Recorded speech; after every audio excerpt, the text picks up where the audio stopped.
जो विभव कुमार ने जिस प्रकार से थप्पड़ मारे, बाद में ज़मीन में गिराया, बाद में लातें मारी, बाद में कपड़े खींचे।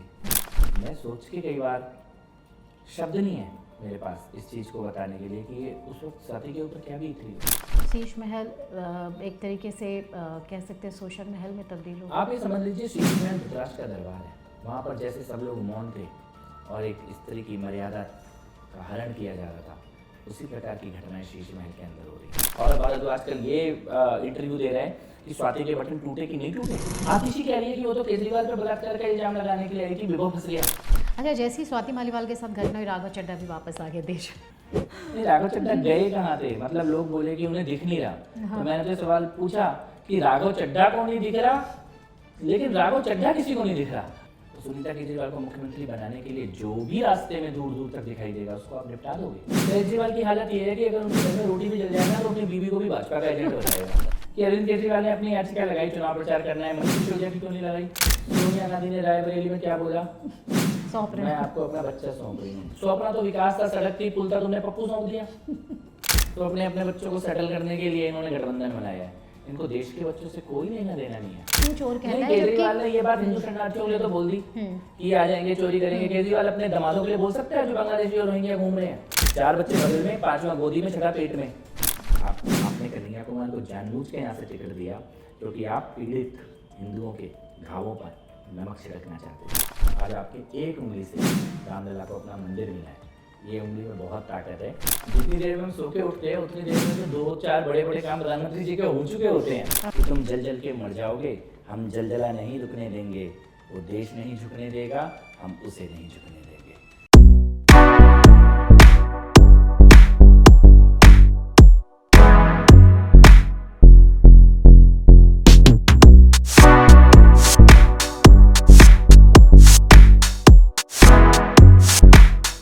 नमस्कार, बहुत स्वागत है आपका द पैम्फलेट में। मैं हूं आपके साथ विनीता त्रिपाठी। हर रोज़ हमारे स्टूडियो में कोई ना कोई ऐसे खास मेहमान आपके साथ मौजूद होते हैं जिनके बारे में हम आपको बताते हैं, जिनसे जुड़ी राजनीति के बारे में आपके सामने हम रखते हैं। आज हमारे साथ स्टूडियो में मौजूद हैं दिल्ली बीजेपी के ऐसे फायर ब्रांड नेता जिन्हें बहुत ज़्यादा परिचय की ज़रूरत नहीं है। बिना समय गंवाए आपका तारुफ उनसे कराते हैं। कपिल मिश्रा जी, बहुत बहुत स्वागत है आपका। विनीता जी, बहुत आभार। क्योंकि चुनाव चल रहे हैं, अभी 2 और फेजेस बाकी हैं। इस बार के चुनाव को, 2024 के लोकसभा चुनाव को आप कैसे देख रहे हैं? देखिए, सबसे पहले तो बहुत आभार यहाँ पैम्पलेट में मेरे को बुलाने के लिए। और मैं ये कहना चाहता हूँ कि पैम्पलेट बहुत शानदार काम कर रहा है। धन्यवाद। और बहुत ही थोड़े समय में आप लोगों ने अपनी जो जगह बनाई है वो अद्भुत है। तो आप लोगों की पूरी टीम को बधाई और अभिनंदन। बहुत बहुत धन्यवाद। ये जो चुनाव है जिसके बारे में आपने पूछा, ये कोई साधारण चुनाव नहीं है। ऐसे तो ये लोकसभा का चुनाव है, हर 5 वर्ष में होता ही है। प्रधानमंत्री जी तीसरे कार्यकाल के लिए जनादेश मांग रहे हैं और जनता जनादेश देने के मूड में भी है। पर ये साधारण इसलिए नहीं है क्योंकि इस बार मोदी को रोकने के लिए और भारत को रोकने के लिए जो शक्तियाँ हैं वो खाली राजनीतिक शक्तियाँ नहीं है कि विपक्ष हो, कांग्रेस हो, आम आदमी पार्टी हो। एक ग्लोबल कुछ लोग जो हमेशा भारत को कमज़ोर देखना चाहते थे, भारत को रुका हुआ देखना चाहते थे, भारत को टूटता हुआ देखना चाहते थे, वो सभी लोग कहीं ना कहीं इस बार बेचैन है कि मोदी ये और आएगा तो ये देश और आगे जाएगा। तो इस बार आप ये मान के चलिए, जो मुझे लगता है और भारत की जनता को, जन सामान्य को भी ये बात समझ में आ गई है कि ये बेसिकली इस बात का चुनाव है कि भारत कितनी तेज़ी से और आगे बढ़ेगा और जो भारत को रोकने के सपने देखते हैं, ख्वाब देखते हैं, उनको कैसे मुंहतोड़ जवाब दिया जाएगा, उसका ये चुनाव है। और एक ऐतिहासिक जनादेश।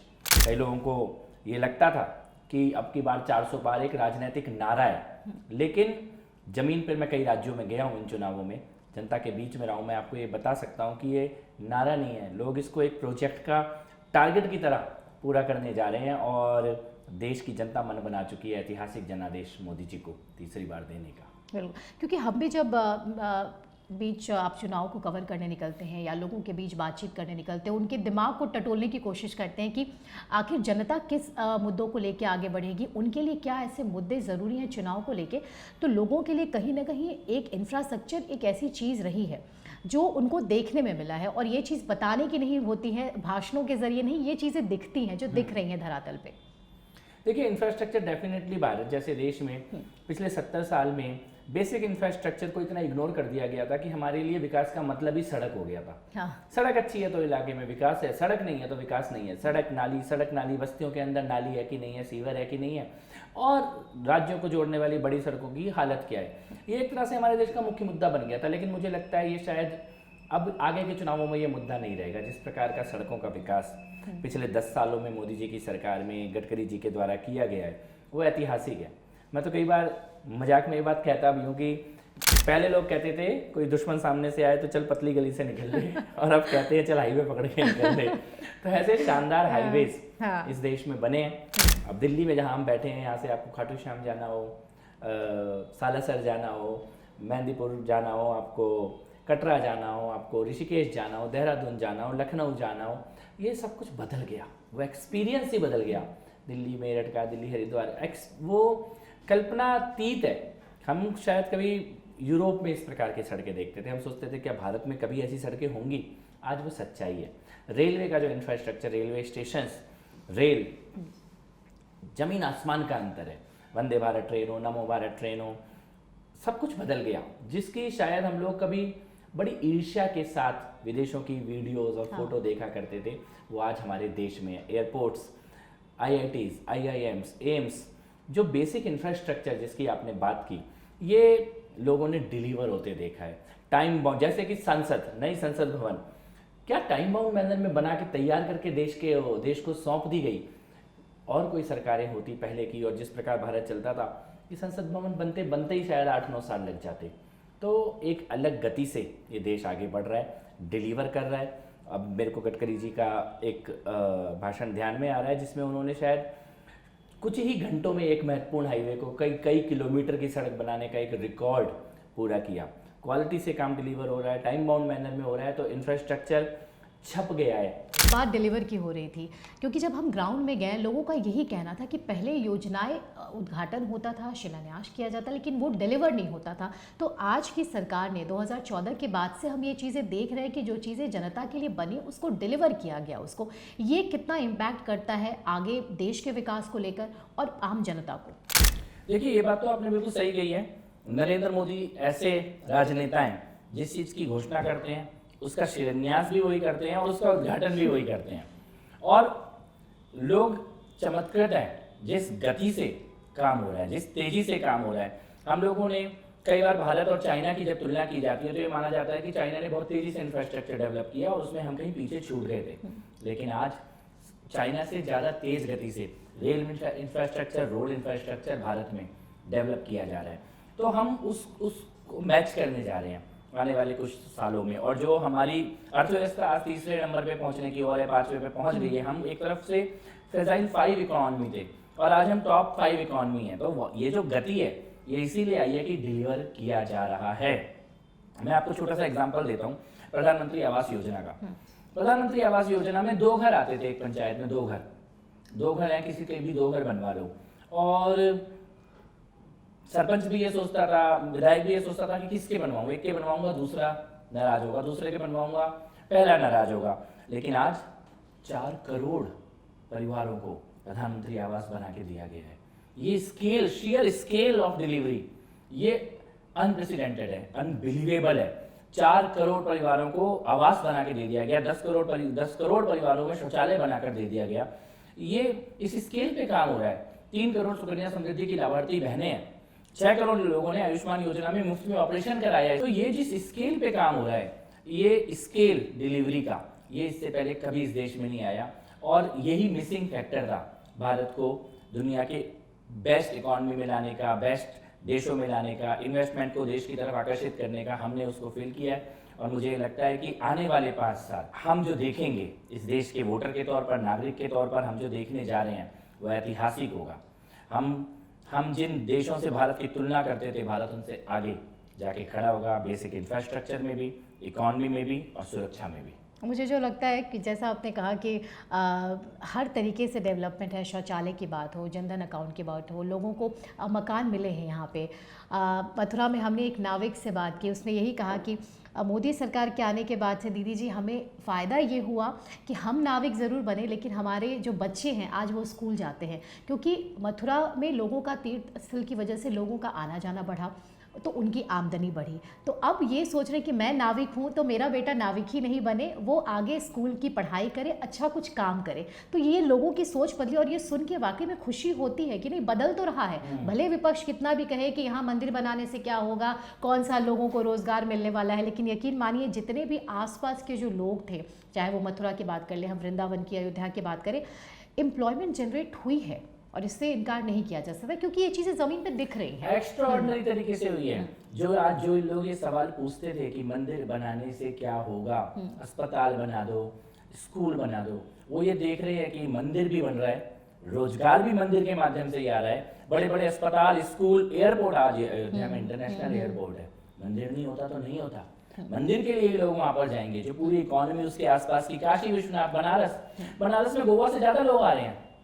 अगर आप ये देखें तो मंदिर के कारण ही आ रहे हैं, बाबा के दर्शन करने के लिए ही आ रहे हैं। अब बैजनाथ जी के दरवाजे पे लैंड हो रहा है हवाई जहाज, एयरपोर्ट वहां पर बनकर तैयार है। तो जो लोग कभी भी नहीं आ सकते थे वो भी आ रहे हैं। तो उसके आसपास की पूरी अर्थव्यवस्था, चाहे वो निर्माण कार्य में लगे हुए लोग हों, चाहे वो टूरिज्म में लगे हुए लोग हों, चाहे वो बेसिक पूजा के सामान उसके व्यवसाय में लगे हुए लोगों, कितने ही तरह के नए रोजगार, लाखों करोड़ों लोगों को। तो रामलला स्थापित है और जहाँ रामलला है वहाँ माँ लक्ष्मी की कृपा ना हो, ये असंभव है। तो इसीलिए अयोध्या और बाकी सभी धार्मिक स्थल जो आपने बात की वो बदल रहे हैं और सरकार ने वहाँ के इंफ्रास्ट्रक्चर को भारत की सभ्यता के नजरिए से भी, भारत की पहचान क्या हो, भारत की पहचान केवल ताजमहल तो नहीं हो सकता, भारत की असली पहचान क्या हो दुनिया के सामने और देश के सामने, उस दिशा में भी सरकार ने काम किया। और मैं एक छोटा सा उदाहरण आपको बताता हूँ। केदारनाथ का मंदिर प्राकृतिक आपदा में पूरी तरह नष्ट हो गया था, केवल भीमशिला ने मुख्य मंदिर को बचाया था, उसके आसपास कुछ नहीं बचा था और आज कितना भव्य परिसर वहां पर तैयार है। ये मोदी जी का विजन है। काशी विश्वनाथ, इतनी बड़ी मस्जिद दिखती थी, छोटा सा भोलेनाथ का मंदिर, आज माँ गंगा सामने से महादेव के दर्शन कर रही है। ये मोदी जी का विजन है। महाकाल लोक, अयोध्या का राम मंदिर, ये सब, और ये व्यक्ति उन कामों के साथ साथ बेसिक इंफ्रास्ट्रक्चर को डेवलप करने का भी काम कर रहे हैं। उन कामों के साथ साथ सेमीकंडक्टर इंडस्ट्री भारत में शुरू करने का भी काम कर रहे हैं। तो ऐसा कोई विकास का पहलू नहीं है जो छूट गया हो इस सरकार में। अद्भुत है, आश्चर्यजनक है और हम सौभाग्यशाली है कि हम ये बदलाव अपनी आंखों से देखें। बिल्कुल, क्योंकि देवालय से पहले शौचालय दिया है, जो कहते हैं कि डेफिनेटली दिया है, लेकिन वो लोग शौचालय देने की नीयत से नहीं सवाल उठाते थे। जो कहते थे मंदिर की जगह शौचालय बना, वो अपमान करने की नीयत से बनाते थे, क्योंकि उन्होंने शौचालय और कहीं भी नहीं बनाए, लेकिन उनको मंदिर की जगह में बनाने का सपना याद आता था। लेकिन इस सरकार ने 10 करोड़ परिवारों को इज्जत घर भी दिया और भव्य राम मंदिर जहां बनना चाहिए था वहीं बनकर तैयार भी है। लेकिन आज भी वो लोग तो थैंकलेस हैं, आज भी नहीं बोल रहे कि स्वच्छता। नेहरू जी संसद में भाषण देते थे कि स्वच्छता होनी चाहिए, बोला और चले गए, लेकिन डिलीवर किसने किया? मोदी ने। इंदिरा गांधी कहती थी गरीबी हटनी चाहिए, बोली और चली गई, लेकिन 25 करोड़ लोगों को गरीबी से बाहर निकालने का काम किसने किया? मोदी ने। राजीव गांधी कहते थे डिजिटल इकोनॉमी आनी चाहिए, बोले और चले गए, लेकिन उसको आज भारत को दुनिया की सबसे ज्यादा डिजिटल ट्रांजैक्शन वाली इकोनॉमी किसने बनाया? मोदी ने। तो इन लोगों ने केवल भाषण दिए 70 साल में, उनके किए हुए वादों को भी अगर कोई पूरा कर रहा है तो वो नरेंद्र मोदी है। थोड़ा सा राजनीति की तरफ बढ़ते हैं, खासतौर पे दिल्ली की राजनीति की तरफ। आपका पुराना नाता रहा है, क्या दिल्ली की जो राजनीति है, क्योंकि अब यहाँ पे 25 तारीख को जो वोटिंग है उसके पहले दिल्ली के मुख्यमंत्री केजरीवाल जी को छोड़ा गया है, तो लगता है कि आगे जो नतीजे हैं, छोड़ा गया है तो आप ऐसे बोल रहे हो जैसे किसी का कोई वो रहम किया गया है, वो आप ये कह सकते हैं कोर्ट की तरफ से, ठीक है। तो इसका क्या लग रहा है कि जो बेल उनको दी गई है, तो आगे चुनावी नतीजों पर, क्योंकि अब वो रोड कैंपेनिंग भी कर रहे हैं, रोड शोज़ भी कर रहे हैं, लखनऊ, पंजाब, जहाँ जहाँ हो सके वो वोटिंग के लिए लोगों के बीच जा रहे हैं, इसका क्या असर पड़ेगा? हालांकि समय बहुत कम है उनके पास। समय बहुत है, वहीं रहना है उन्हें बहुत लंबे समय तक, जहाँ से आए हैं थोड़े दिनों के लिए। मैं ये पूछना चाहता हूँ, मेरे मन में 2-3 सवाल हैं। एक तो मेरे मन में ये बात है कि जज साहब ने गलत किया, ये जो उन्होंने निर्णय लिया ये ठीक निर्णय नहीं है। जज साहब को इनको 1 तारीख तक के लिए नहीं, 4 तारीख तक के लिए बाहर निकालना चाहिए था। ये रिजल्ट देख के जाते, तसल्ली से जमानतें जब्त होती हुई, आम आदमी पार्टी की दुर्गति हुई, देख के जाना चाहिए था आंखों से। अब ये तिहाड़ में जाके खबर सुनेंगे, जब तिहाड़ में खबर पहुंचेगी मोदी जी की जीत की, लेकिन बाहर रह के देख के जाते, तसल्ली बख्श तरीके से वापस जाते। तो जज साहब की ये तो मैं गलती मानता हूँ कि 1 तक के लिए नहीं, 4 तक के लिए बाहर निकालना चाहिए था। पर सवाल ये उठता है कि अरविंद केजरीवाल ने अपनी याचिका लगाई, चुनाव प्रचार करना है, मनीष सिसोदिया की क्यों नहीं लगाई? अकेले ही करना है चुनाव प्रचार। वो ये भी तो कह सकते थे जज साहब कि मेरे को और मनीष सिसोदिया को, सत्येंद्र जैन को, तीनों को कैंपेनिंग करनी है, हम तीनों को 20 दिन के लिए बाहर निकाल दो। जिस ग्राउंड पे केजरीवाल बाहर आए हैं उसी ग्राउंड पे सिसोदिया और सत्येंद्र भी बाहर आते, लेकिन केजरीवाल ने ऐसा नहीं किया। वो नहीं चाहते थे कि वो लोग बाहर आए, वो चाहते थे वो खुद ही बाहर आए। और बाहर आते ही क्या किया, बाहर आते ही स्वाति मालीवाल के साथ जो हुआ, मैं ये पूछना चाहता हूँ, किसी की तो बेटी है ना स्वाति मालीवाल, किसी की तो बहन है ना स्वाति मालीवाल, राज्यसभा की सांसद है, दिल्ली महिला आयोग की पूर्व चेयरमैन है। आप उसको मुख्यमंत्री के ड्राइंग रूम में उनके साथ जो हो रहा है वो किसी की बेटी के साथ नहीं होना चाहिए था। जो विभव कुमार ने जिस प्रकार से थप्पड़ मारी, बाद में ज़मीन में गिराया, बाद में लातें मारी, बाद में कपड़े खींचे, मैं सोच के कई बार शब्द नहीं है मेरे पास इस चीज़ को बताने के लिए कि ये उस वक्त स्वाति के ऊपर क्या बीत रही होगी। वो तो उस घर में थी ना जिस परिवार के लिए उसने अपना पूरा जीवन लगाया है, उस आदमी के घर में थी। उस आदमी के घर में वो आदमी दूसरे कमरे में बैठा हुआ हंस रहा है और यहाँ पे उसकी सारी मान मर्यादा तार तार की जा रही है स्वाति मालीवाल की। क्यों? क्योंकि आप निपटाना चाहते हो, आप सिसोदिया को, सत्येंद्र जैन को, स्वाति मालीवाल को, आपने कोर्ट में जाते आते श्री सौरभ भारद्वाज का नाम ले दिया। आप चाहते हो सब निपट जाए क्योंकि आपको पता है आपको इस्तीफा देना पड़ेगा और आप चाहते हो कुर्सी में आप अपनी धर्मपत्नी को बिठाओ। तो सुनीता केजरीवाल को मुख्यमंत्री बनाने के लिए जो भी रास्ते में दूर दूर तक दिखाई देगा उसको आप निपटा दोगे। ये बेशर्मी आप कर रहे हो। मैं ये कहना चाहता हूँ केजरीवाल के पापों का हिसाब जब होगा तो लंबे समय तक जेल में रहना पड़ेगा अरविंद केजरीवाल को। उन्होंने इस देश के खिलाफ काम करने से लेके परिवारों के खिलाफ काम कर, दिल्ली की बहनों बेटियों को शराब के जो मार है उसमें फंसाने से लेके हर तरह का पाप उन्होंने कर लिया है और इसी कारण अब वो जेल की तरफ है। और इस लोकसभा चुनाव में कितना भी वो घूम ले, मैं तो चाहता हूँ उन्हें और समय मिले कैंपेन करने का। वो कह रहे हैं ना कि मुझे वोट दो तो मैं जेल नहीं जाऊँगा। जब वोट नहीं मिलेगा तो क्या वो ये बात मानेंगे कि जनता ने उन्हें जेल जाने का आदेश दिए?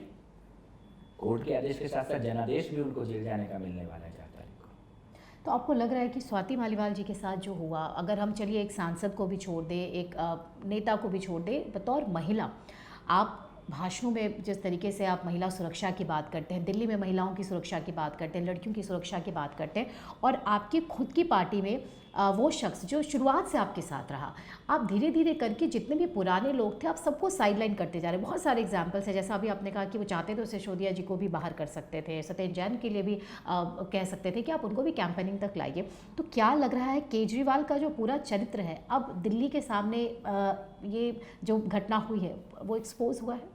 पूरी तरह से एक्सपोज्ड है दिल्ली और देश के सामने कि केजरीवाल सुबह कुछ बोल रहा है, शाम को कुछ और बोल रहा है, रात को कुछ और बोल रहा है, अगले दिन बिल्कुल ही कोई चौथी बात बोल रहा है। 5 मिनट भी अपनी बात पे टिक नहीं पा रहा है।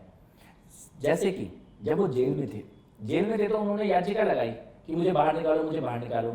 बाहर आते ही कल वो कह रहे हैं मुझे जेल में डालो, मुझे जेल में डालो, मैं यहाँ दफ्तर में घुस जाऊंगा वहां। तो ये क्या है? जेल में तो थे ही, बाहर आने के बाद दोबारा कह रहे हैं मुझे जेल में डालो। तो he is confused, he don't know कि करना क्या है।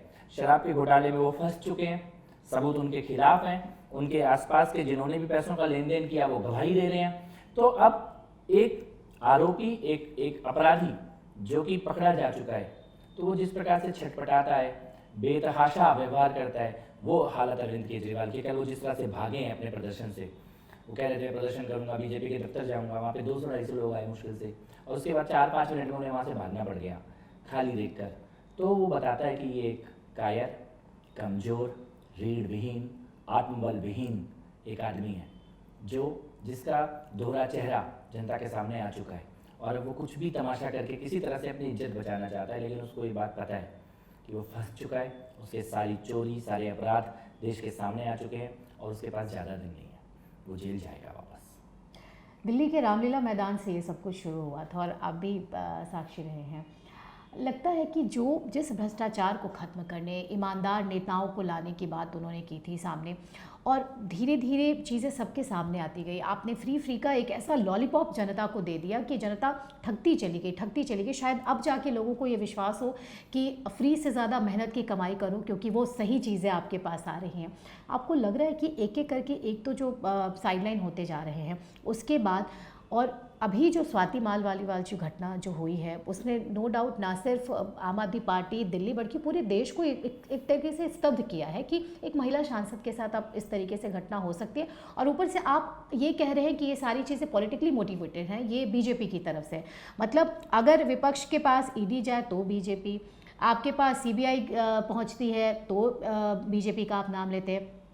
यहाँ पे तो आपके ऑफिस के अंदर, आपके आवास के अंदर हुआ और घटना आप ही के सांसद सबके सामने लाते हैं। संजय सिंह ने प्रेस कॉन्फ्रेंस की, तो इसमें फिर बीजेपी का कहाँ से रोल आता है? देखिए ना, अपराध किसके घर हुआ? केजरीवाल के घर हुआ। पीटने वाला कौन है? केजरीवाल का पीए है। जिसकी पिटाई हुई वो केजरीवाल की 20 साल की साथी है। ये घटना घटी ये बताने के लिए संजय सिंह मीडिया के सामने आया, लेकिन किया किसने? बीजेपी ने। केजरीवाल की हालत ये है कि अगर उनके घर में रोटी भी जल जाए ना तो अपनी बीवी को भी भाजपा का एजेंट बताएगा कि तू भाजपा के एजेंट है, तूने मुझे जली हुई रोटी क्यों दी है। इस प्रकार का ये मानसिक पागलपन नहीं है तो और क्या है? इससे आपको आज स्वाति मालिवाल भाजपा की एजेंट नजर आ रही है तो आपने उसे राज्यसभा क्यों भेजा? अभी 2 महीने पहले भेजा है ना, 2 महीने भी नहीं हुए होंगे, आज वो भाजपा की एजेंट हो गई। तो कल को आप सुनीता केजरीवाल को भी भाजपा के एजेंट बता दोगे, अगर वो बोलेगी कि इतनी गालियां इतनी बदतमीजी मत किया करो, थोड़ा तमीज से ना करो, तो वो भी भाजपा की एजेंट होगी। कल को अपने बेटे को और बेटी को भी बोलोगे कि तुम भाजपा के एजेंट हो, तो सारी दुनिया ही भाजपा की एजेंट है। लेकिन केजरीवाल जी ने जो किया है स्वाति मालिवाल के साथ वो पाप है। वो कोई राजनीतिक घटना नहीं है, वो किसी का व्यक्तिगत मामला नहीं है, वो किसी पार्टी का इंटरनल मामला नहीं है, पाप है। और आज नहीं तो कल इस पाप का हिसाब मां जगदम्बा करेंगी, ईश्वर करेगा। इस पाप का हिसाब होना निश्चित है। आपने एक असहाय बच्ची पर जो आपके घर पे है, आपके घर पे बैठी है, घर पे चल के आई है आपके, आप उसके ऊपर हाथ उठा रहे हो। आप अपने आप को इतना बड़ा, इतना शक्तिशाली समझते हो, आप आपके अंदर इतना अहंकार आ गया, आपने वो निहत्ती असहाय बच्ची को अपने घर के अंदर बंद करके पीट दिया। और उसके बाद आपने वो कैमरे के सब डिलीट कर दिए, सीसीटीवी, फ़ोन फॉर्मेट कर दिया कि किसी को पता ही क्या चलेगा, किसी को प्रूव ही कैसे होगा कि हमने मारा है। ये अहंकार अरविंद केजरीवाल, ईश्वर की लाठी में आवाज़ नहीं होती है। जितने तुमने पाप किए हैं उसमें ये सबसे बड़ा पाप है। संतोष कोहली के साथ जो हुआ और स्वाति मालिवाल के साथ जो हुआ, इसका हिसाब ईश्वर जिस दिन करेगा उस दिन केजरीवाल को इस धरती पे ही नरक नजर आ जाएगा। शीश महल एक तरीके से कह सकते हैं सोशल महल में तब्दील हो। आप ये समझ लीजिए शीश महल धृतराष्ट्र का दरबार है। वहाँ पर जैसे सब लोग मौन थे और एक स्त्री की मर्यादा का हरण किया जा रहा था, उसी प्रकार की घटनाएं शीश महल के अंदर हो रही हैं। और इस शीश महल को इस प्रकार से बंद रखने का कारण भी यही है कि अंदर अपराध किए जा रहे हैं। लेकिन कब तक? ज़्यादा दिन नहीं होगा, शीश महल का सच भी सामने आएगा और केजरीवाल का एक ऐसा चेहरा देश के सामने आएगा जिसकी किसी ने कभी कल्पना भी नहीं की है। अच्छा, एक सवाल, यही घटना मतलब इसके पहले भी हमने देखा है, चाहे वो हाथरस हो, आपके कठुआ की बात हो, सब लोग आ जाते हैं, पूरा लिबरल खेमा आ जाता है, पूरा अवार्ड वापसी गैंग सामने आ जाता है, कैंपेन चलने लगते हैं, ट्विटर पे बड़े बड़े ट्वीट्स लिखे जाते हैं। अभी संदेश खाली की घटना घटी, किसी ने जू तक नहीं बोला। स्वाति मालिवाल के केस में जब अखिलेश और केजरीवाल एक जगह प्रेस कॉन्फ्रेंस करते हैं, केजरीवाल जी से सवाल पूछा जाता है, केजरीवाल जी माइक कहीं और ही ट्रांसफर कर देते हैं। माइक ट्रांसफर नहीं करते। स्वाति मालिवाल का नाम सुनते ही केजरीवाल का चेहरा उड़ गया था, कांप रहे थे, जुबान से शब्द निकलने बंद हो गए थे, रंग उड़ गया था और उनको ये लग रहा था मैं भागूं कहाँ से, कोई मुझसे पूछ ना ले। कांपता हुआ, डरा हुआ, डरपोक, कमजोर एक अपराधी, बिल्कुल वो हालत है अरविंद केजरीवाल की। वो वीडियो तो मैं चाहता हूँ इस इंटरव्यू में जब ये बोलूँ आप सारी में चलाना। हाँ। वो वीडियो का क्लिप, वो 1 सेकंड का वीडियो ये बताने के लिए काफ़ी है अरविंद केजरीवाल कितना कमज़ोर आदमी है। और एक निहत्ती महिला के ऊपर हाथ उठा के अपराध करवाने के बाद वो अहंकार में घूम रहा था। नाम सुनते ही स्वाति मालिवाल का हालत खराब हो गई अरविंद केजरीवाल की। बिल्कुल, क्योंकि जब आपसे पत्रकार पूछते हैं तो आप ना बोल के और एक तरीके से शक पैदा करते हैं। और ये जो आपने कहा कि ये लोग संदेश खाली पे चुप हैं, स्वाति मालिवाल पे चुप हैं, किसी बिटिया के साथ लव जिहाद हो जाता है, श्रद्धा के साथ, नेहा के साथ, उस पे चुप हैं, और पिक एंड चूज करके आप कहते हैं कि हम महिला अपराधों की बात कर रहे हैं। स्वाति मालिवाल भी उन्हीं में से एक थी, आज अपना नंबर आया है। ऐसा नहीं है कि स्वाति मालिवाल किसी और उसी दुनिया की थी। और मैं ये कहना चाहता हूँ आपके कैमरे पे ऑन रिकॉर्ड कि नक्सली, कम्युनिस्ट तथा कथित सूडो सेकुलर राजनीति में जितनी भी महिलाएं हैं उनको उसका सच उसी दिन समझ में आता है जब उनके साथ अपराध होता है। उससे पहले ये फेमिनिज्म की, महिला अधिकारों की बड़ी बड़ी बातें। लेकिन जब अपने साथ अपराध होता है तब उन्हें अपने आसपास के साथियों का असली रंग समझ में आता है। सौरभ भारद्वाज आजकल ये इंटरव्यू दे रहे हैं कि स्वाति के बटन टूटे कि नहीं टूटे। मंत्री एक सरकार का इस प्रकार की भाषा का इस्तेमाल कर रहा है। आतिशी कह रही है कि वो तो केजरीवाल पर बलात्कार का इल्जाम लगाने के लिए आई थी, विभव फंस गया। आप इस प्रकार की भाषा बोल रहे हो? चल कैसे रही है, उठ कैसे रही है, पीड़ित तो नहीं लग रही, ऐसे तो नहीं लग रहा कि इसके साथ कोई बड़ा अपराध हुआ है। इस प्रकार की भाषा मंत्री बोल रहे हैं केजरीवाल की सरकार के। किसी भी मैं ये समझता हूं कि आपने आज तक जो भी महिला अधिकारों की बात की सब फेक थी, और हो सकता है स्वाति मालीवाल की आंखें खुली, हो सकता है ना भी खुली हो, क्योंकि आज भी वो राजनीति की उसी लाइन पे खड़े हैं जिस लाइन पे ये सारे पापी खड़े हैं। पर ईश्वर करे आंखें खुले ऐसी सभी स्वातियों की। जहाँ तक मुझे याद है, निर्भया के समय जब निर्भया गैंगरेप की घटना हुई थी, ये लोग सब साथ में निकले थे सड़कों पे। हाँ, लेकिन आज तो होता है कि वो सब भी उनकी नीयत ठीक नहीं थी। वो निर्भया के मामले का फायदा उठा के राजनीति करना चाहते थे, सत्ता पाना चाहते थे, लेकिन बिटिया को न्याय नहीं दिलाना चाहते थे। निर्भया के समय जितने भी कोर्ट में एफिडेविट दिए दिल्ली सरकार ने, चाहे वो पैनिक बटन लगाने की बात हो, चाहे वो स्ट्रीट लाइट ठीक करने की बात हो, चाहे वो कम्युनिटी पुलिसिंग की बात हो, चाहे वो लास्ट माइल ट्रांसपोर्ट सुनिश्चित कराने की बात हो, महिला सुरक्षा की जितनी भी बातें केजरीवाल ने करी थी उस वक्त, क्या एक भी पूरी की? एक भी पूरी की? तब वो कहते थे शीला दीक्षित कमजोर सी है, पुलिस हमारे कंट्रोल में नहीं है तो क्या हुआ, लेकिन मुख्यमंत्री तो है, हमें ऐसी मुख्यमंत्री नहीं चाहिए जो महिला अपराध ना रोक सके। और आज क्या कहते हैं कि मेरे पास तो पुलिस ही नहीं है, मैं महिला अपराध कैसे रोकूंगा? और उसके बाद अपने घर के अंदर एक महिला को पिटवाते हैं। संतोष कोहली की माता जी से जाके पूछिएगा, संतोष कोहली के परिवार से पूछिएगा केजरीवाल का क्या रिस्पॉन्स रहा संतोष कोहली की हत्या पर। ये पाप का घड़ा अब छलछलाने लगा है, अत्याचार अपने चरम पर है, और उसी का ये परिणाम है कि इनकी गति अब तिहाड़ है। और इनके जितने भी साथी हैं इंडिया अलायंस के, चाहे वो हम अखिलेश यादव की बात करें, कांग्रेस की बात करें, हाल ही में जयराम रमेश से जब पूछा गया महिला सुरक्षा पे, उससे इम्पोर्टेंट मुद्दा हमारे लिए पर्यावरण है। अखिलेश कहते हैं कि उससे ज़रूरी मुद्दे हैं। तो ये सारी चीज़ें आपकी पूरी की पूरी जो आपका गठबंधन है उसकी मानसिकता दिखाता है कि महिला अपराध को लेकर और महिलाओं। देखिए, इस गठबंधन की केवल एक ही मानसिकता है, बच्चा बचाओ। सोनिया गांधी ने रायबरेली में क्या बोला? सौंप रहे मैं आपको अपना बच्चा सौंप रही हूँ। सौंपना तो विकास था, सड़क थी, पुल था, तुमने पप्पू सौंप दिया। रायबरेली ने पप्पू थोड़ी मांगा था, रायबरेली ने विकास मांगा था, पप्पू देके जा रहे हो। शरद पवार ने महाराष्ट्र में सभा की कि मेरी बेटी इसका सुप्रिया का ध्यान रखना, इसको जिता के भेजना। मतलब मुलायम के बच्चे को संभालना है तो समाजवादी को वोट दे दो, लालू के बच्चे को संभालना है तो आरजेडी को वोट दे दो, करुणानिधि के बच्चे को संभालना है तो डीएमके को वोट दे दो, पवार के बच्चे को संभालना है तो उसकी एनसीपी को वोट दे दो, ठाकरे के बच्चे को संभालना है तो उसकी शिवसेना को वोट दे दो, आपके अब्दुल्ला के बच्चे को संभालना है तो नेशनल कॉन्फ्रेंस को दे दो, मुफ्ती मोहम्मद सईद के बच्चे को संभालना है तो पीडीपी को वोट दे दो, बादल के बच्चे को संभालना है तो अकाली को वोट दे दो, सोनिया की बेटी को, बेटे को, दामाद को संभालना है तो कांग्रेस को वोट दे दो। लेकिन अपने बच्चे को संभालना है तो किसको वोट दोगे? फिर किसके साथ खड़े होगे? ये देश अपनी आंखों से देख रहा है, ये बच्चा बचाओ आंदोलन है। तो अपने अपने बच्चों को सेटल करने के लिए इन्होंने गठबंधन बनाया है। इनको देश के बच्चों से कोई लेना देना नहीं है। देश के बच्चों के लिए केवल एक आदमी खड़ा है और उसका नाम है नरेंद्र मोदी। ये तो कहते हैं, अपने मैनिफेस्टो में इन्होंने ये कह दिया कि आपके अकाउंट में खटाखट पैसे जाएंगे, और अगर हमारी सरकार आती है तो हम यहाँ पे रीडिस्ट्रीब्यूशन कराए जाएंगे, जो संपत्ति है हम बांटा जाएंगे। तो ये चीज़ें जब हमने लोगों से पूछी, उनका ये कहना है कि मेहनत की कमाई तो हमारी थी, आप बांट के किसको देंगे? किस आपके नजरिए में कौन है? पता है किसको देंगे? हाँ, स्कूल जाने वाले का पैसा छीन के मदरसे जाने वाले को देंगे। सिंपल है, 2 बच्चे वाले का पैसा छीन के 12 बच्चे वाले को देंगे। आपको मैं एग्जांपल देता हूँ, आप एक ही गली में 2 घर हैं, एक घर में 2 बच्चे हैं, एक घर में 14 बच्चे हैं, और अच्छा, और दोनों के पास बराबर पैसा है, और सरकार बोले कि दोनों का पैसा इकट्ठा कर लो और बराबर बराबर बांट दो। तो इधर 4 लोगों में बराबर बंटना है, उधर 16 लोगों में बराबर बंटना है, तो 2 का पैसा छीन के 14 वाले को दिया जाएगा। ये राहुल गांधी की पॉलिसी है, अपने घोषणा पत्र में लिखी है। वो चुपके खास बस्तियों में इसका कैंपेन कर रहे थे, मोदी जी ने पूरे देश के सामने रख दिया।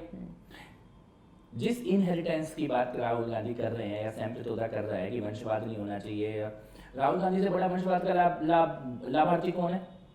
आप आज इस पार्टी में हो केवल इसलिए क्योंकि तुम्हारा बाप था वहां पे।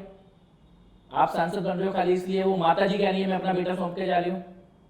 असली तो इनहेरिटेंस यही है। आपकी पूरी की पूरी राजनीति केवल इनहेरिटेंस है। अगर नाम के पीछे से परिवार हटा दो तो राहुल गांधी का कोई स्टेचू नहीं है। और आप कह रहे हो इनहेरिटेंस लगाएंगे, यानी जो गरीब किसान मजदूर मेहनत कर रहा है उसकी मृत्यु होती है, आप उसका आधा पैसा उड़ा के ले जाओगे, सरकार ले लेगी। कैसे ले लेगी? कौन लेने देगा? ये कौन सा मॉडल है? और आज तक दुनिया में ये मॉडल हुआ कहाँ? जिन देशों में हुआ उनमें कितने लोगों के मर्डर हुए? कम्युनिस्ट कंट्रीज ने प्रॉपर्टी रिडिस्ट्रीब्यूशन को करने की कोशिश की और वहां पे मिलियंस में लोगों को मारा गया। राहुल गांधी उस तरफ देश को ले जाने की बात चलेगी नहीं, क्योंकि उनको कोई पूछ नहीं रहा, लेकिन ये थॉट ही इस देश के अंदर लेके आना, ये बड़ी जहरीली सोच है। अच्छा, कल मैं कहीं पढ़ रही थी, इनफैक्ट आज ही विभा कुमार की गिरफ्तारी हुई है, वो बहुत ज़्यादा कोऑपरेट नहीं कर रहे हैं वहाँ पे, नो डाउट करेंगे भी क्यों। क्या लग रहा है कि इनकी गिरफ्तारी के बाद से केजरीवाल में थोड़ा सा डर बढ़ेगा, उम्मीद है थोड़ी? देखिए, केजरीवाल एक शातिर अपराधी है और वो अपराधी की तरह व्यवहार कर रहे हैं, सबूतों को मिटाना, ध्यान भटकाने के लिए कोई और तमाशा करना, जैसे वो कल सड़कों पर उतर आए। भैया उन्होंने क्या किया? फ़ोन फॉर्मेट कर दिया, सीसीटीवी डिलीट हो गई। शराब घोटाले में भी फ़ोन फॉर्मेट हुए हैं, शराब घोटाले में भी ये फ़ोन का पासवर्ड देने से मना कर रहे हैं, कल भी उसने फ़ोन का पासवर्ड देने से मना कर दिया। तो ये फ़ोन फॉर्मेट करना, फ़ोन को तोड़ना, कंप्यूटर को तोड़ना, पासवर्ड देने से मना करना, ये क्या बताता है? ये आप कुछ छुपा रहे हैं, आपके पास कुछ ऐसा है जो आप चाहते नहीं कि देखें लोग, चाहे वो किसी महिला की पिटाई हो, चाहे वो शराब घोटाले के पैसे का लेन देन हो। एक या 2 दिन के गैप में, जो मैं पढ़ रहा था चार्जशीट में, शराब घोटाले की 127 आईफोन वो तोड़े गए, फॉर्मेट किए गए। क्यों? कौन करेगा? अगर किसी को कुछ छुपाने को नहीं है, कोई अपराध नहीं किया, तो कौन करेगा इस प्रकार की हरकतें? ये मनीष सिसोदिया ने, अरविंद केजरीवाल ने, इन लोगों ने ये सब किया है। विभव की जो गिरफ्तारी है, विभव मतलब eyes and years of Kejriwal. Kejriwal को क्या खाना है, क्या करना है, किससे बात करनी है, किससे बात नहीं करनी है। स्वाति ने लिखा ना, hitman, political hitman, basically fixing Kejriwal meetings and fixing Kejriwal enemies, ये विभो का काम है। आज वो जेल के अंदर है, एक महिला को पीटने के आरोप में अंदर है, शराब घोटाले में भी उससे पूछताछ चली रही है, वहां पर भी वो आरोपी बनेगा, मुझे ऐसा लगता है। तो ये केजरीवाल के आसपास अब केवल अपराधी बचे हैं, और जो अपराध करने से मना करेगा, भ्रष्टाचार करने से मना करेगा, सवाल उठाएगा, जिसके भी मुंह में जुबान है और पीठ में रीढ़ है, वो केजरीवाल के साथ नहीं रह सकता। अच्छा, जैसे ही स्वाति मालीवाल के साथ घटना हुई, राघव चड्ढा भी वापस आ गए देश। ये क्या है अचानक? नहीं, राघव चड्ढा गए कहाँ थे? मतलब लोग बोले कि उन्हें दिख नहीं रहा। तो मैंने तो सवाल पूछा कि राघव चड्ढा को नहीं दिख रहा, लेकिन राघव चड्ढा किसी को नहीं दिख रहा। ये कौन सी आंखों की चोट है कि बंदा ही दिखना बंद हो गया? केजरीवाल की गिरफ्तारी से 2 दिन पहले वो गायब हुए, कल वो आए हैं, शायद उनको बुलाया गया जबरदस्ती, लेकिन वो कब गायब हुए उसकी टाइमिंग सोचने लायक है। दिल्ली जल बोर्ड की जो FIR रजिस्टर की CBI ने, उसके अगले दिन राघव चड्ढा गायब हो गए, और वो मामला भी जांच के दायरे में है, उसका भी सत्य सामने आएगा। कैसे 2017 तक दिल्ली जल बोर्ड प्रॉफिट मेकिंग बॉडी था और कैसे 2018 में वो लॉस मेकिंग एंटिटी बन गया। किन लोगों ने उसका पैसा खाया? दिल्ली जल बोर्ड के कर्मचारियों का पैसा, दिल्ली की जनता का पानी का पैसा, किन लोगों ने खाया? कैसे आपने एक ब्लैक लिस्टेड कंपनी को काम दिया दिल्ली जल बोर्ड में? ये सारे सच्चाई भी सामने आनी है, और राघव चड्ढा के गायब होने के पीछे बहुत बड़ा कारण है जल बोर्ड का घोटाला। आप क्योंकि अभी कुछ दिनों पहले जब CA की जब घोषणा हुई तो हम रिफ्यूज़ी कैंप में गए थे, और आपको हमने शुरुआत से देखा है, आप अलग अलग जो भी, चाहे वो आदर्श नगर हो और भी जो जहाँ पे पाकिस्तान से हिंदू भाई बहन रहते हैं, उनके पास गए हैं, उनसे आपने मुलाकात की है, उनके दर्द को समझा है कि वो किस तरीके से रहते थे, और आज उनको एक नई ज़िंदगी मिली है यहाँ पे। तो ये लगता है कि जब हम उनसे बात कर रहे थे, उनका ये कहना था कि हमें तो केजरीवाल ने कह दिया ये चोरी चकारी बढ़ाएंगे, यहाँ पे ये अपराध बढ़ाएंगे, क्राइम बढ़ाएंगे। उनका ये कहता है कि मैडम जी, हमें तो बस 2 वक्त की रोटी दे दो, हम तो ठेला उठाने को तैयार हैं, हम तो ईंट उठाने को तैयार हैं। ये केजरीवाल हमें क्यों चोर कहता है? केजरीवाल ने ये बात हिंदू शरणार्थियों के लिए तो बोल दी कि आ जाएंगे, चोरी करेंगे। केजरीवाल अपने दमादों के लिए बोल सकते हैं जो बांग्लादेशी और रोहिंग्या घूम रहे हैं, जिनको दमाद बना के रखा है केजरीवाल ने। वो अमानतुल्लाह खान 10,000 रुपये दे रहा है वहाँ पे ओखला में रोहिंग्याओं को। और रोहिंग्या मतलब क्या? किसी भी रोहिंग्या की आप गूगल पे फोटो कर लेना, जाके देख लेना, 4 बच्चे बगल में, 5वां गोदी में, 6ठा पेट में। वो बच्चा पैदा करने की मशीनें लेकर घूम रहे हैं। उनको किसी चीज से सरकार से पैसा चाहिए, और इसके अलावा केवल इस देश की डेमोग्राफी चेंज करना है। दुनिया के कोई देश अलाउ नहीं करेगा। आप उनको अपना वोट बैंक बना रहे हो, बांग्लादेशी और रोहिंग्या को, और पाकिस्तान से आए सिखों को, हिंदुओं को आप ये कह रहे हो कि तुम तो हमारे यहाँ पे चोरी करने आओगे, अपराध करने आओगे। लेकिन न्याय देखो, इन्होंने इधर इन शरणार्थियों को बेचारे कितने अत्याचार सहकर आए हैं, वहाँ से अपना जान बचा के आए, अपने बेटियों का मान बचा के भाग के आए, अपनी शरण लिया उन्होंने भारत में आकर। उनको केजरीवाल ने गाली दी है, उसके 3 दिन के अंदर जेल हो गई है। ऊपर ईश्वर बैठा है, वो सब कुछ देख रहा है, इतना पाप ईश्वर सहन नहीं करता। छोटी सी दिल्ली के मुख्यमंत्री की कुर्सी, उसमें बैठ के केजरीवाल ने अत्याचार की और झूठ की कोई सीमा नहीं छोड़ी है। लेकिन हिसाब किताब यही होगा, इसी दिल्ली में होगा, जनता के सामने होगा। ये झूठ हो मुझे लगता है शुरुआत से ही गढ़ी जा रही है। हम कांग्रेस के साथ किसी भी कीमत पे जाएंगे नहीं, गठबंधन नहीं करेंगे। मैं अपने बच्चों की कसम खा के कहता हूँ, ये चीज़ें इतनी ज़्यादा वायरल हुई है कि आम जनता भी परिचित हो गई है कि हाँ किस तरीके का दिल्ली में की जो राजनीति है वो किस स्तर की होती जा रही है। और यकीन मानिए जब रिफ्यूजियों से हम जो हिंदू शरणार्थी थे उनसे मिले, उनके चेहरे पर वो जो खुशी 60, 65, 80 साल की जो माताएं थी वो आशीर्वाद दे रही हैं। तो मुझे लगता है कि एक पूरा विपक्ष जुटा है मोदी को हराने में, और यहाँ पे करोड़ों लोगों की जो आशीर्वाद है, उनकी जो भावनाएं हैं वो निकल रही हैं, वो दिख रही हैं, निकल रही हैं और लोग देख रहे हैं। और इसलिए जो कहते हैं मोदी को रोकेंगे, मोदी को रोकेंगे, उनके लिए तो मैं 2 ही लाइन कहता हूँ कि तुम जल जल के मर जाओगे, हम जलजला नहीं रुकने देंगे। वो देश नहीं झुकने देगा, हम उसे नहीं झुकने देंगे।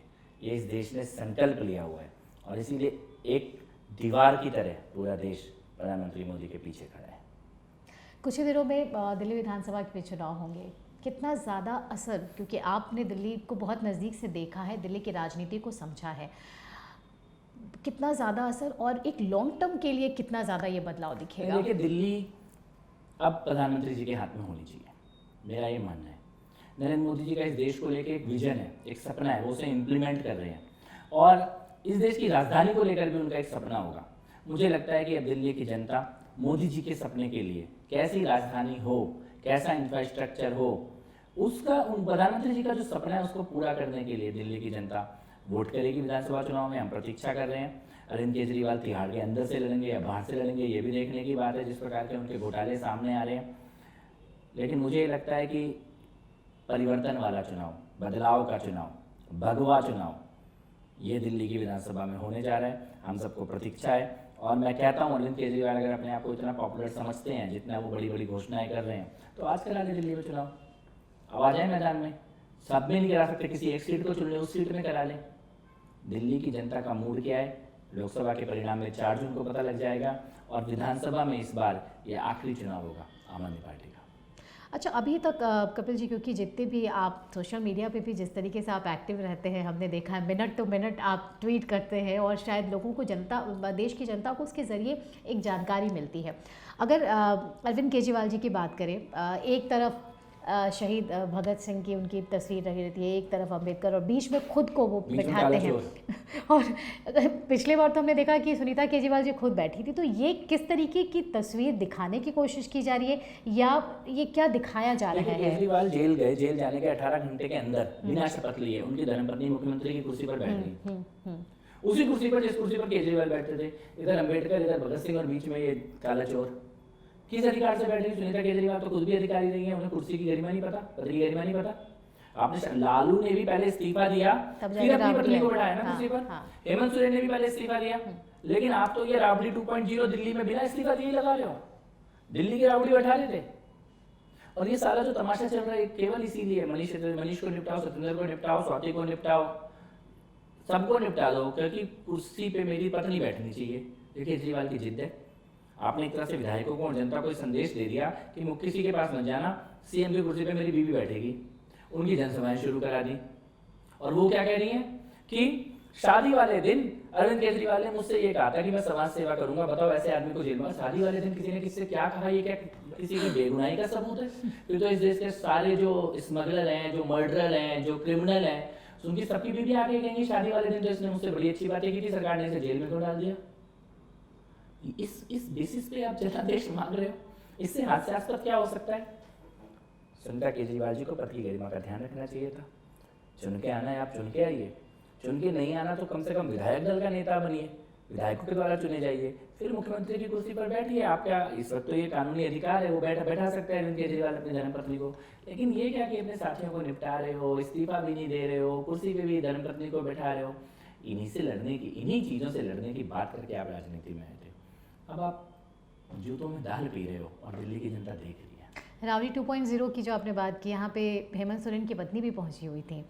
दोनों ने बिल्कुल एक सखी सहेली की तरह दोनों की मुलाकात हुई है, बाकायदा प्रॉपर उनको एक मंच दिया गया, सोनिया गांधी जी भी वहाँ पे मौजूद थी। तो ये एक तरीके से आप ना भी हों तो आपके बदले यहाँ पे कोई ना कोई है जो आपको रिप्रेजेंट कर रहा है, और आपने शायद वो इमेज पोर्ट्रे करने की भी कोशिश की, विपक्ष के द्वारा भी ये कोशिश की गई है यहाँ पे। करना भी चाहिए, उनकी इतनी राजनीति बची है। यही अरविंद केजरीवाल कहते थे सोनिया गांधी को जेल में डाल दूंगा, मुझे वोट दे दो, लालू यादव को जेल में डाल दूंगा, ये सारे भ्रष्टाचारियों को जेल में डाल दूंगा, रामलीला मैदान से बोलते थे। और आज क्या बोल रहे हैं, मुझे वोट दे दो वरना मोदी इनको जेल में डाल देगा। तो कितना बदल सकता है कोई इंसान। जिनको जेल में डालने के लिए आप वोट मांगते थे, आज आप ये कह रहे हो वो जेल में ना चला जाए इसलिए मुझे वोट दे दो। ये अरविंद केजरीवाल का जो यू टर्न है राजनीति का, ये दुनिया में किसी ने नहीं इतना बड़ा झूठ बोला होगा। आज लालू यादव केजरीवाल को ईमानदार होने का सर्टिफिकेट दे रहे हैं, चुल्लू पर पानी में डूब के मर जाना चाहिए अरविंद केजरीवाल को। उस मंच पे जितने लोग खड़े थे उन सबके नाम की फाइलें लेके अरविंद केजरीवाल दिल्ली की जनता के बीच में घूमते थे, जिनका इसी दिल्ली में केजरीवाल किसको वोट देंगे इस बार, किसको वोट देंगे? जिस बूथ पे केजरीवाल वोट देने जाएगा उसमें आम आदमी पार्टी नहीं लड़ रही चुनाव, और इस बार कांग्रेस को वोट देगा। ये क्या दिन आ गया? जो शीला दीक्षित की फाइल लेके घूमता था, सोनिया गांधी को जेल में डालने की बातें करता था, मनमोहन सिंह के खिलाफ वो सीएजी की रिपोर्ट लेके घूमता था, वो आदमी इस बार कांग्रेस को वोट देगा। चुल्लू और पानी में डूब के मर जाना चाहिए केजरीवाल को। दिल्ली दंगे को भी आपने देखा है, और उस वक्त आप सड़कों पे उतरे थे, आपने आवाज़ उठाई थी, हिंदुओं को न्याय दिलाने की बात की थी, और कई सभाओं में हमने आपको देखा है। ये लगता है कि आज जो कांग्रेस या केजरीवाल जिस तरीके से साथ मिलके दोनों चुनाव लड़ रहे हैं, इसी दिल्ली दंगे के आरोपी उमर खालिद का जो साथी कन्हैया कुमार, जिन पे टुकड़े टुकड़े गैंग स्लोगन लगाने का भी यहाँ पे हमने देखा है, कांग्रेस ने उनको टिकट दिया है। ये लगता है कि उन जो पीड़ित हिंदू थे उनके घाव पे आपने और नमक डालने का काम किया है। बिल्कुल सही कहा है। देखिए कन्हैया कुमार ने क्या नारे लगाए, भारत तेरे टुकड़े होंगे। टुकड़े किसके हो गए? कांग्रेस के हो गए। कल अधीर रंजन चौधरी जो हमने तमाशा देखा बंगाल में, दिल्ली में तो उनके प्रदेश अध्यक्ष लवली को इस्तीफा देना पड़ गया, नसीब सिंह जी छोड़ के आ गए, कितने कांग्रेस के नेता। तो वो कह रहे थे भारत तेरे टुकड़े होंगे इंशाअल्लाह, दिल्ली की जनता ने कह दिया कांग्रेस तेरे टुकड़े होंगे, जय श्री राम। कांग्रेस टुकड़े टुकड़े हो रहे हैं। कन्हैया कुमार की एकमात्र पहचान क्या है कि देश के खिलाफ नारे लगाए, इसके अलावा तो कोई पहचान नहीं है। शिक्षा के बाद उन्होंने 2 पैसे की नौकरी नहीं करी। मैं ये पूछना चाहता हूँ उनसे, आपने 5 साल पहले बेगूसराय से चुनाव लड़ा, आप वहाँ से हार गए, 5 साल बाद आप दिल्ली से चुनाव लड़ने के लिए आ गए हैं, लेकिन इस पूरे 5 साल में आपने कुछ कमाया नहीं, आपने कहीं नौकरी नहीं करी, 2 पैसे का आप काम नहीं करते। तो ये जो हवाई जहाज़ों में आप चल रहे हो, ये जो होटलों में आप रुक रहे हो, उसका पैसा कौन दे रहा है? कहाँ से आ रहा है? आप कहते हो मैं गरीब घर का बेटा हूँ। कोई गरीब घर का बेटा पढ़ाई करने के बाद बिना नौकरी किए इस प्रकार की आलीशान जिंदगी कैसे जी सकता है? क्या आपको इस देश को टुकड़े टुकड़े करने का ख्वाब देखने वाले स्पॉन्सर कर रहे हैं? कौन आपको पैसा दे रहा है? ये पूछने वाली बात है। और उत्तर पूर्वी दिल्ली से जो इन्होंने टिकट दिया कन्हैया कुमार को, उमर खालिद के दोस्त को, अभी हम भूले नहीं अंकित शर्मा जी का नारे से निकलता हुआ शव, अभी हम भूले नहीं है दिलबर नेगी जी का साथ जो किया गया 22 साल के उत्तराखंड के बच्चे के साथ। मैं उनकी बहनों से राखी बंधवा के आया हूँ, उनके घर गया हूँ दिलबर नेगी जी के उत्तराखंड में। दिनेश खटीक जी के साथ जो हुआ हम भूले नहीं है। आपने कन्हैया कुमार को जानबूझ के यहाँ से टिकट दिया क्योंकि आप पीड़ित हिंदुओं के घावों पर नमक छिड़कना चाहते थे। तो हम भी सूद समेत हिसाब पूरा करके भेजेंगे। कन्हैया कुमार जी इस चुनाव में इस प्रकार से पराजित होंगे कि दोबारा पर्चा बढ़ने से पहले भी चुनाव का 10 बार सोचें। ये तो कह रहे हैं 2 बिहारियों की टक्कर हो रही है, मनोज तिवारी जी हैं और सामने मैं हूँ, लेकिन अभी तो प्रसाद मिल गया। कन्हैया कुमार जी बिहार में पहला जरूर होंगे, लेकिन बिहारी देशभक्त होता है। बिहार रेजिमेंट ने तो चाइना के छक्के छुड़ा दिए थे। बिहारी टुकड़े टुकड़े गैंग के साथ नहीं खड़ा हो सकता। बिहार वीरों की धरती है, देशभक्तों की, राष्ट्रभक्तों की धरती है। इसीलिए बेगूसराय में इनका क्या दुर्गति करी बिहार के राष्ट्रभक्तों ने, देशभक्तों ने। बिहार से चुनाव नहीं लड़ पाएंगे कभी, ऐसी दुर्गति करके उन्होंने वहां से भेजा है। दिल्ली में भी प्रसाद मिला और अब ये चाह रहे हैं कि मैं दिल्ली में बिहारी पहचान के साथ चुनाव लड़ूंगा। तो बिहारी पहचान मतलब देशभक्त, बिहारी पहचान मतलब भगवान राम के, माँ सीता के भक्त, बिहारी पहचान मतलब वीर। कन्हैया कुमार जैसे टुकड़े टुकड़े बिहार की धरती पर पैदा जरूर हुए हैं, लेकिन अभी उन्हें बिहारी बनने में वक्त लगेगा। बिहार में पैदा हो गए हैं, पर बिहारी बनिए, देश का भक्ति करके। अभी यहाँ पे जनता ने भी शायद प्रसाद वसाद दिया था 2 दिन पहले। हाँ, गलत हुआ, मैं नहीं मानता, जो सही नहीं मानता मैं। जो काम एक उंगली से हो रहा है उसके लिए 5 उंगलियों का इस्तेमाल क्यों करना है? आप कन्हैया कुमार के विचारधारा के खिलाफ है, उंगली से बटन दबाइए, कन्हैया कुमार को यहाँ से भगाइए, उसके लिए 5 उंगलियों के इस्तेमाल की जरूरत नहीं है। वो जो उनके ऊपर, देखिए जो चुनाव लड़ने आए हैं, स्वागत है, अब उनके ऊपर हम हाथ कोई उठाए वो ठीक नहीं है। हम एक उंगली से कर सकते हैं, हमें 5 उंगलियों की जरूरत नहीं है। तो ये आम जनता को समझना होगा कि एक उंगली ही काफ़ी है यहाँ पे। बिल्कुल, जनता समझ भी रही है। हाँ। और मैं तो आपके माध्यम से ये अपील भी करना चाहूँगा कि बड़ी संख्या में वोट डालिए। जो काम आज एक उंगली से हो रहा है वो कल बंद मुट्ठी से भी नहीं होगा। बड़ी संख्या में वोट डालिए, लाइन लगा के वोट डालिए, गर्मी की चिंता मत कीजिए। और अगर आपको लगे कि भाई बहुत गर्मी पड़ रही है, धूप हो रही है, वोट नहीं देना, तो ये याद रखना 500 साल तक रामलला खुली धूप में खड़े थे, आंधी में, बारिश में, ठंड में, तूफान में खड़े थे, क्योंकि हिंदू द्रोही लोग सत्ता में बैठे थे। आज आपके एक उंगली से रामलला को अपना मंदिर मिला है। ये उंगली में बहुत ताकत है। लाइन लगा के सुबह सुबह घर से निकलिए और वोट कीजिए। और ये बदलाव दिख रहा है, क्योंकि आप सुबह जब पोलिंग बूथ पे जाएं तो दिख रहा है कि चाहे वो बुजुर्ग हो, 80 साल की जो बूढ़ी माताएं हैं उनको भी प्रॉपर व्हीलचेयर, इसमें चुनाव आयोग की भी तारीफ करनी होगी कि सारे इंतजाम किए गए। बहुत अच्छे इंतजाम आते हैं। कईयों को तो घर में जाके भी 80 साल से ऊपर फॉर्म भरे तो घर में जाके वोट डलवाया जा रहा है। बूथों में अच्छा अरेंजमेंट है, सोसाइटीज़ में सोसाइटी के अंदर बूथ बनाए जा रहे हैं। तो चुनाव आयोग का बिल्कुल सबको आभार करना चाहिए। बहुत अच्छे चुनाव है, पूरी दुनिया भारत के चुनाव को देख रही है, सीखती है भारत की चुनावी व्यवस्था से। लेकिन साथ में मैं ये भी कहना चाहता हूँ कि थोड़ा वोट और लोगों को डालना चाहिए। ये एक दिन का जो अपना कर्तव्य है लोगों को समझना चाहिए, क्योंकि कई बार छोटा सा आलस बहुत महंगा पड़ सकता है। तो वोट जरूर डालें, बड़ी से बड़ी संख्या में डालें। इस देश के लिए, धर्म के लिए, समाज के लिए एक होकर सबको वोट डालना चाहिए। 4 जून को कपिल मिश्रा क्या कर रहे होंगे? 4 जून ऐतिहासिक दिन है। हम तो चुनाव परिणाम देखेंगे, उसके बाद उत्सव ऐतिहासिक जनादेश का, उसको मनाने की हम लोगों की तैयारी है। और भारतीय जनता पार्टी के दिल्ली प्रदेश ऑफिस में हमारे साथों जो जीत के आएंगे सांसद, उनके अभिनंदन की भी तैयारी है।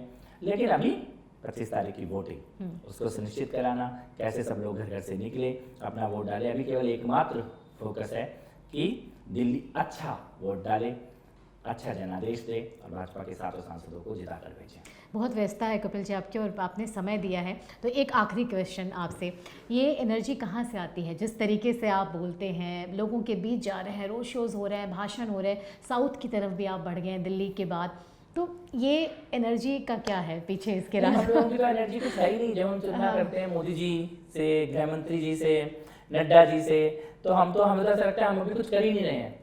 क्योंकि जितनी देर में हम सो के उठते हैं उतनी देर में तो 2-4 बड़े बड़े काम प्रधानमंत्री जी के हो चुके होते हैं। तो हम लोगों के पास एक ऐसा रोल मॉडल है, एक ऐसा नेतृत्व है कि जब हम उनको देखते हैं तो हमें अपना किया हुआ हर काम, हर प्रयास लगता है थोड़ा और किया जा सकता है, थोड़ा और किया जा सकता है। तो हम सबकी ऊर्जा के केंद्र, ऊर्जा के इंस्पिरेशन सब प्रधानमंत्री मोदी जी हैं, और उनसे बहुत कुछ हम लोग सब सीख रहे हैं। बहुत धन्यवाद कपिल जी, आपने अपना इतना मूल्यवान समय हमें दिया। और यकीनन जो आपकी एक तरीके से अपील जो आपने की देश की जनता को, क्योंकि ये एक जो उंगली है बहुत कुछ कर सकती है, क्योंकि अगर आज आपने आलस किया तो 5 साल तक वो भुगतना आपको ही पड़ेगा। बिल्कुल। बहुत बहुत शुक्रिया आपका हमारे साथ जुड़ने के लिए। Thank you. जय श्री राम। जय श्री राम।